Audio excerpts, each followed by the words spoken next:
Pitch the ball up to him. That's in the air, taken, and it's the leggy Rishad from Bangladesh. রিশাদের bowling জাদু, wicket হারিয়ে মেজাজ গরম উসমান খানের, সজোরে ব্যাট দিয়ে আঘাত করলেন প্যাডে। এর আগে রিশাদকে বাউন্ডারি হাঁকিয়ে রীতিমতো দাপটি দেখাতে শুরু করেন উসমান, কিন্তু রিশাদও হার মানার পাত্র নন। এক বল বিরতি দিয়েই তাকে ফেললেন নিজের জালে। বাউন্ডারির প্রতিশোধে তুললেন উইকেট, মেজাজ হারিয়ে মাঠ ছাড়েন উসমান। ব্যাটিং সহায়ক উইকেটে এদিন খানিকটা খরুচে বোলিংয়ে জোড়া উইকেট তোলেন রিশাদ। তিনিও তো রক্তে মাংসে গড়া মানুষ, এলিয়েন তো নন। মঙ্গলবার মুলতান সুলতানসের বিপক্ষে মাঠে নামে রিশাদ হোসেনদের লাহোর কালান্দার্স। টস জিতে লাহোরকে বোলিংয়ে পাঠান মুলতানের অধিনায়ক মোহাম্মদ রিজওয়ান। শুরু থেকেই মারকুটে ব্যাটিং করেন মুলতানের দুই ওপেনার মোহাম্মদ রিজওয়ান ও ইয়াসির খান। পাওয়ার প্লের 6 ওভারে বিনা উইকেটে তারা তোলেন ৭৯ রান। মারকুটে ব্যাটিংয়ের সে চাপের মাঝে এসে রিশাদ শুরুটা করেন দুর্দান্ত। প্রথম 5 বলে ইয়াসির ও রিজওয়ানকে চাপের মধ্যে রাখেন। কেবল 4টে সিঙ্গেল আদায় করতে পারেন তারা, কিন্তু ওভারের শেষ বলে রিশাদকে ছক্কা হাঁকিয়ে 50 পূরণ করেন ইয়াসির। ফলে নিজের প্রথম ওভারে 10 রান খরচ করেন রিশাদ।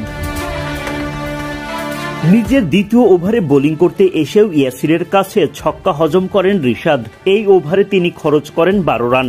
মুলতানের ব্যাটারদের দৃঢ়তায় বেশ চাপেই পড়ে যায় লাহোর কালান্দার্স।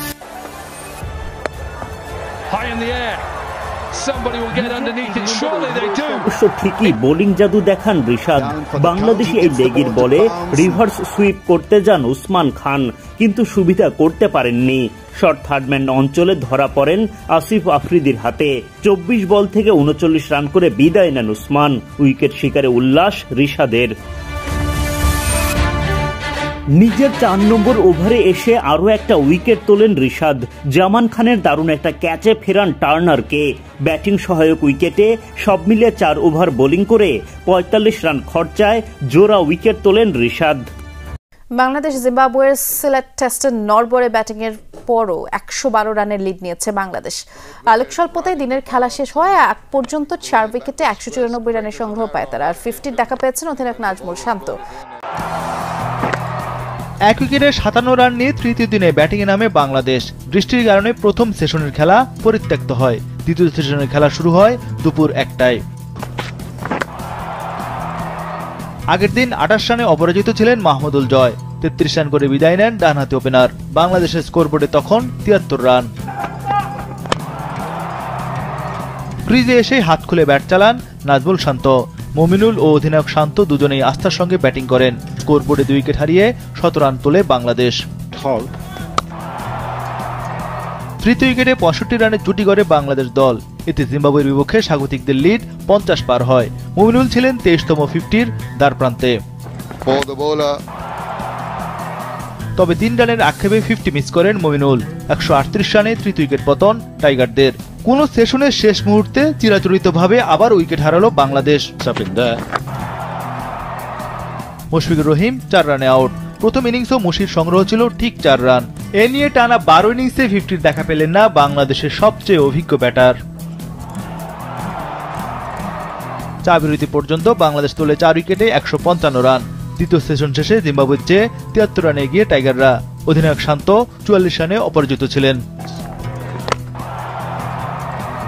নাজমুল শান্তর সঙ্গে জাকের আলী ব্যাটে 17 রানের লিড আদায় করে টাইগাররা। নাজমুল শান্ত তুলে নেন ক্যারিয়ারের পঞ্চম 50। 7 ইনিংস পর 50 পেলেন টাইগার অধিনায়ক। আলো স্বল্পতার কারণে বন্ধ হয় সিলেট টেস্টের তৃতীয় দিনের খেলা। দিন শেষে বাংলাদেশ তোলে 4 উইকেটে 194 রান। শান্ত 60 ও জাকের আলী 21 রানে অপরাজিত রয়েছেন। জিম্বাবুয়ের চেয়ে 112 রানে এগিয়ে রয়েছে বাংলাদেশ দল। তৃতীয় দিনে 44 ওভার ব্যাট করে 137 রান তুলেছে টাইগাররা। হারিয়েছে 3টে উইকেট। প্রথম ইনিংসে বাংলাদেশ দল করে 191 রান। জবাবে 273 রানে থামে জিম্বাবুয়ের প্রথম ইনিংস। 82 রানে পিছিয়ে থেকে দ্বিতীয় ইনিংস শুরু করে টাইগাররা। 6 ফুট 8 ইঞ্চি জিম্বাবুয়ানরা বলে মাউন্টেন, মানে এত লম্বা।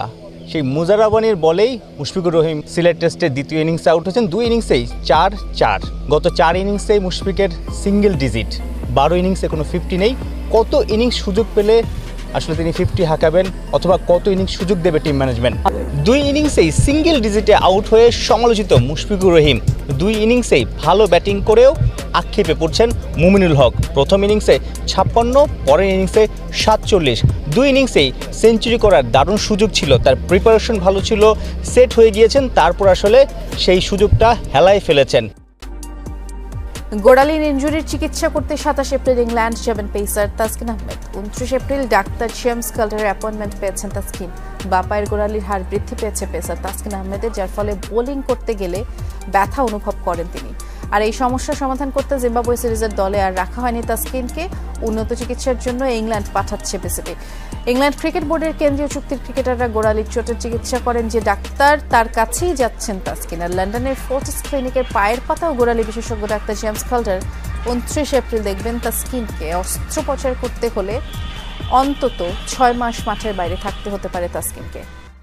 লক্ষ্যে অবিচল থাকলে যে কোনো কিছুই অর্জন করা সম্ভব, তা আরও একবার প্রমাণ করলেন টাইগার ক্রিকেটার এনামুল হক বিজয়। 2014 সালে নিজের সঙ্গে প্রতিজ্ঞা করেছিলেন 2025 সালের মধ্যেই 50টি সেঞ্চুরি থাকবে তার নামের পাশে।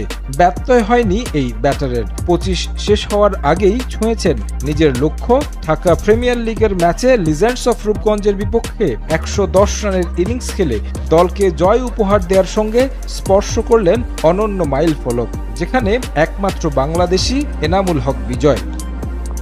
বয়সভিত্তিক স্তর থেকেই নিজের ব্যাটিংয়ে প্রমাণ দিয়ে এসেছেন, তাই দ্রুতই জায়গা পান জাতীয় দলে। ওয়ানডে খেলেছেন 49টি, রান করেছেন 1352, যেখানে আছে 3টি সেঞ্চুরি। লিস্ট এ ক্রিকেটে বরাবরই হেসেছে তার ব্যাট। ঢাকা প্রিমিয়ার লিগে নিয়মিত রানের দেখা পেয়েছেন। লিস্টে ইতিহাসে এক মৌসুমে সবচেয়ে বেশি রান সংগ্রহের রেকর্ডও গড়েছেন তিনি। এবার আরও একটি রেকর্ডে স্পর্শ করলেন ডিপিএলে। এদিন লিজেন্ডস অফ রূপগঞ্জের বিপক্ষে ম্যাচে খেলেন 110 রানের ইনিংস। দলকে জয় উপহার দেওয়ার সঙ্গে লিস্টে ক্রিকেটে ছুঁয়েছেন 23তম সেঞ্চুরি। প্রথম শ্রেণীর ক্রিকেটেও ধারাবাহিক এনামুল হক বিজয়। নিয়মিত পেয়েছেন রানের দেখা। এখন পর্যন্ত সাদা পোশাকে খেলেছেন 126টি ম্যাচ, রান করেছেন 8892, যেখানে সেঞ্চুরি আছে 24টি। তবে সাদা পোশাকে আন্তর্জাতিক ক্যারিয়ারটা খুব বেশি সুখকর ছিল না বিজয়ের। খেলেছেন মাত্র 5 টেস্ট, যেখানে রান করেছেন 100। ক্রিকেটের সংক্ষিপ্ত সংস্করণেও টাইগারদের হয়ে অভিষেক হয়েছে এনামুল হক বিজয়ের।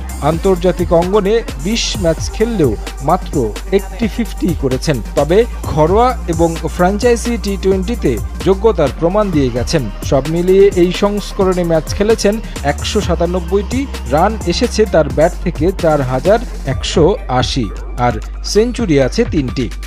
স্বীকৃত ক্রিকেটে 3 ফরম্যাটে এখন পর্যন্ত ম্যাচ খেলেছেন 548টি, যেখানে তার নামের পাশে রান আছে 21,000-এর বেশি। সেঞ্চুরির সংখ্যাটা 50, যা বাংলাদেশি ক্রিকেটারদের মাঝে প্রথম, আর 50 করেছেন 106টি। যদিও এমন পারফরমেন্সের পরও জাতীয় দলে ব্রাত্যই থেকে গেছেন এনামুল হক বিজয়।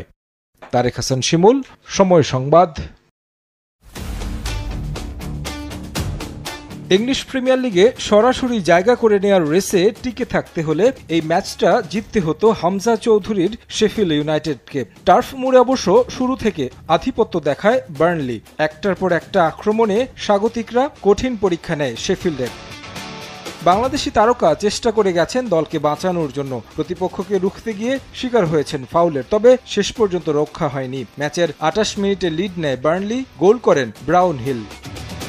অবশ্য সমতায় ফিরেছিল হামজা চৌধুরীরা। 37 মিনিটে গোল করেন থমাস ক্যানন, তবে সমতা ধরে রাখতে পারেনি সফরকারীরা। বিরতিতে যাওয়ার আগ মুহূর্তে পেনাল্টি পায় বার্নলি, স্কোর করেন সেই ব্রাউন হিল। 2-1 ব্যবধানে এগিয়ে যায় স্বাগতিকরা। এরপর চেষ্টা করেও আর কোনো গোলের দেখা পায়নি শেফিল্ড, হার নিয়ে মাঠ ছাড়ে তারা। প্রিমিয়ার লিগে উত্তীর্ণ হয় বার্নলি।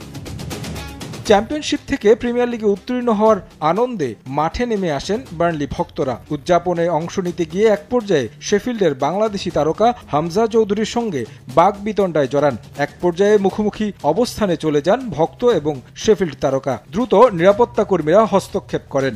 তবে এক পর্যায়ে বার্নলি ভক্তদের দিকে তেড়ে যান হামজা। নিরাপত্তা বেষ্টনী ভেঙে ভক্তদের আক্রমণ করার চেষ্টা করেন তিনি। ফুটেজে দেখা যায় মাঝ মাঠ থেকে নিরাপত্তা কর্মীরা হামজাকে বেষ্টনী দিয়ে ড্রেসিং রুমের দিকে নিয়ে যাচ্ছেন। একরকম জোর করেই তাকে নিরাপত্তা কর্মীরা নিয়ে যায়। তবে কি কারণে হঠাৎ করে হামজার সঙ্গে ঝামেলায় জড়িয়েছেন ভক্তরা সে ব্যাপারে স্পষ্ট কোনো ব্যাখ্যা পাওয়া যায়নি ইংলিশ গণমাধ্যমে। এই ঘটনাকে খুব বড় করে দেখছেন না Sheffield United coach Chris Wilder. Sky স্পোর্টসকে বলেছেন মূলত টানেলের সামনে ভক্তরা উদযাপন করতে এসে বাকবিতণ্ডায় জড়িয়েছেন তারা। তবে এখনও প্রিমিয়ার লিগ খেলার স্বপ্ন শেষ হয়ে যায়নি হামজা চৌধুরীর। সরাসরি প্রিমিয়ার লিগে জায়গা করে নিতে না পারলেও প্লে অফ খেলে ইপিএলে খেলার সুযোগ আছে শেফিল্ড ইউনাইটেডের।